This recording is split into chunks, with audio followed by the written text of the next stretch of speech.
Hello guys, how you doing? Welcome back to my second channel. So, exciting time today. I am going to get myself on the road in probably about an hour or so and go to see Mikey, go to see the E30 guys, take you with me. Really looking forward to it. There's two reasons why I'm going to go and see Mikey. One, I just want to see the car and see the progress, and he wants me to come over and sort of have a look at it because it's been 2 or 3 months now since we've been over there, believe it or not. I've got to take a few bits over with me. So this is the front panel that goes on the front of the car over the chassis legs, and you can see it holds the original bumper. Now I know we've got a new bumper, guys, but if you see this fiberglass bumper that we've got here, we may, not saying we can, but we may be able to utilise this original plastic piece that goes in the front of the bumper here that holds the indicators and also holds the original sliders. If we can do that, then that would be nice to stick that in there and utilise those original side slider brackets, and we could mount the bumper like an original. If not, we're going to have to use pins, etc. It's no big deal, but I'll let Mikey have a look at that, and it's the same with the rear one. We'll see if we can utilise that into the rear one. And the only advantage with that is there's 2 mounting points here that we may be able to mount onto these, which go into the back chassis legs. So you never know. Obviously I've got 2 new headlight surrounds which Mikey's got, but he wants me to take the old ones over, which are original, just to check to make sure they're the same, see if the fitment's the same, because obviously he's got the bonnet all in line now, but he's sort of starting from scratch with this, and obviously the front end's all been jigged and whatever, so he just wants to make sure it's all perfect. So that's one reason why we're going over. Another reason why I'm going over, guys, is we are going to be measuring up for the wheels. So image wheels are where I'm going to be going. We're obviously having the center lock hubs made. So Image have sent me a diagram with all the measurements and where to take those measurements from. Now we've got the rear over fenders not permanently fixed, but sort of clecoed on. We can take some measurements, see the size of wheel we can use and where it's all going to come to. We're obviously going to be running a 17, but it's the width and the offset and all that we need to work out. So that's another reason for going over, guys, and then I'm going to get back here and get those wheels ordered. But I am going to be showing you the wheel style that we're going to be using again, and seeing what you think on the colours, really. So let's get in the van in a minute and head over and see Mikey. There's Paul running off from me, look, because I've got the lurgy. Don't think I haven't noticed you running off from me, Paul. I've got to put the merch on. There it is, look. The E30.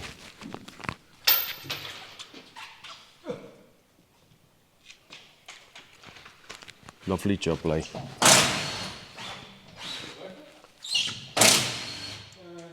You've got sill stands there, which you've still got to make the stands with the Bear Engines logo on. Does look smart with them though, doesn't it? Run the jeans. Get your mic on.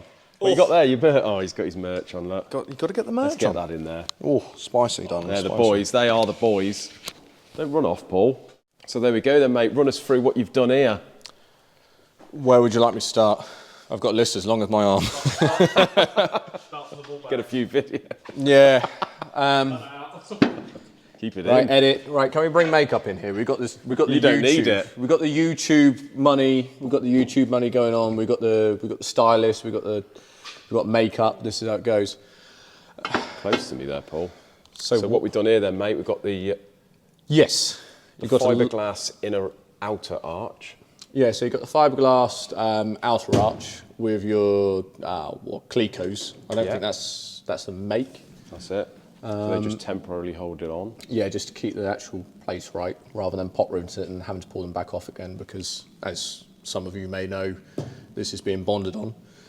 The inner arch, fiberglass inner arch, we ended up using, so that's now bonded on for definite. That's not coming off ever again. No. That's done both sides now. So it's a fairly easy job fitting this wing, wasn't it? No. No.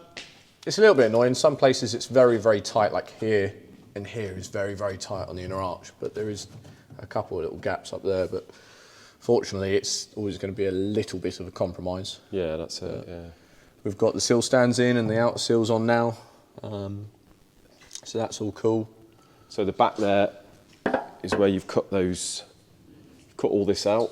Yep. So we that cut out would the have bins. originally come down to probably in line with that. Yeah, they were very, very rotten. Yeah. As they do, just hold the water, I expect, don't they? Yeah. So rather than actually put them back in and putting a load more weight into it and a load more cost, didn't really see much point. So we just made a panel, put a couple of strengthening louvers. And I see you made a piece up here, Mikey, that obviously has to taper out to fit the M3. Yep. Same panel down here as well. Yeah. When we initially put these on, we didn't have the actual inner arches. No. They were still somewhere in Poland. That's right, yeah. So when we actually got these and offered it up, me and you had probably about an hour phone call backwards and forwards. Yeah, that's right, yeah. Trying to figure out. So we've done the same at the front, or at the front, at the back, at the back, at the front. Yeah. So now that's actually held and that can be bonded on. That's all in line with the door. Starting to look something like an M3, I suppose. The rear panel, that's all been changed. Yeah, rear panels all changed. The slimmer rear lights, which is the... I can't remember what the last video on this was. The pre-facelift, I can't remember. Yeah, this all had to be changed up round here because the... Is it the pre-facelift? Yeah, so I think the facelift model has got the deeper lights. Yes, that's what it is then. Because we're using an over fender on the original wing, Mikey's had to basically cut that out, move it up and make a piece to go in there to match the lights. Yeah. Which he's done very I well. would have the lights in here for today, but they're expensive. I don't want to break them. No, that's it. Sorting up many rust repairs. And still ongoing. And still ongoing. So the original fuel cap nut, which is obviously set into the inner arch, that's all going to cut out in it. Yes. And we'll sort of flatten over that because obviously we've got the fuel tank in the boot with the filler in the boot, so we don't need that anymore. That lovely nuke tank. Race car. Very race car. I think you're very close to death here, Lee. What's that, mate? You haven't done this before? No. Oh, that's very loose, isn't it? What we got? This inner drumstick, whatever your track one, was loose. We've not undone it. You've not undone it. No. I tell you, that's the thumbnail from this video, isn't it? Yeah. Death could have been upon me. It is, isn't it? Yeah, that's just literally... Thank you, Paul. Castle Combe death could have happened. Gave me another few views. Yeah, wait a minute. Let's come off in a minute. What, is it actually wind off that? I think so. Here you go. Oh, nice. There you go. Might as well have that. What, and that was loose, was it? Yeah, that was just like... Oh, great. None of us have done it since you've had it. Oh, we've got no reason to. So how would you do that up? Well, with a spanner, hopefully. Really? Yeah, there is a... Has it got a nut on there, is it? There is like a indent for it, yeah. Lovely. Oh, look at the rack spaces someone's put on it. Oh, Someone's put some... Oh, my good God. So it's probably a good idea we didn't drive this around for too long then. Yeah. Got the new lights in there. How do they fit, Mikey? I think they actually fit all right, apart from one of them when I actually took it out of the box. Part of it was broken. Right. They're actually very, very nice. I've got some film to go over it just in case. The old just in case. Loads of rust patches. New sills, all the rust patches, loads of patches. All the front end's been jigged by Trig. Yep. And then we pulled this side out because it was like a snake. Yeah. So we've got a steel bonnet, which is mainly to make sure everything's aligned. Yeah. And you can sort of work around Yeah, the bonnet then. It's just nicer to use a steel bonnet, and plus the fiberglass ones probably, well, I don't know if the fiberglass ones are actually any good or not. But I know you want to put a steel bonnet on it, so that's on, so we can line the rest of it up. Yeah. Let's have a look inside, innit? So here it is from the top. Isn't it, Paul? So what have we done at the front here then, Mikey? Many things. New front end. Front end got jigged. Yeah. That side's been pulled out, even with my voice going here, there and everywhere. Reasonable amount of rust repairs. New front panel. All this scuttle was a bit shit, wasn't it? Yeah, that was like a good colander. You could drain a lot of water through that. There's a couple, we found a split where the steering column bolts onto, and there was one in the gearbox tunnel, so we think at some point the engine's gone back and hit it a wee bit hard. So you need to basically put a plate on the inside of this and brace this up a bit more so it doesn't wiggle or move. So we're convinced this is pretty straight now then, mate? Yeah. So we've put the harness bar that was there before, and yeah, the two size harness bar. So the 50mm and like the 38mm, I think, harness bar. Right. That's now disappeared. So we've put an X in. So this was the original bar. Yeah. We put the X in going down to the rear turrets. Yeah. And then put a harness bar in there and there.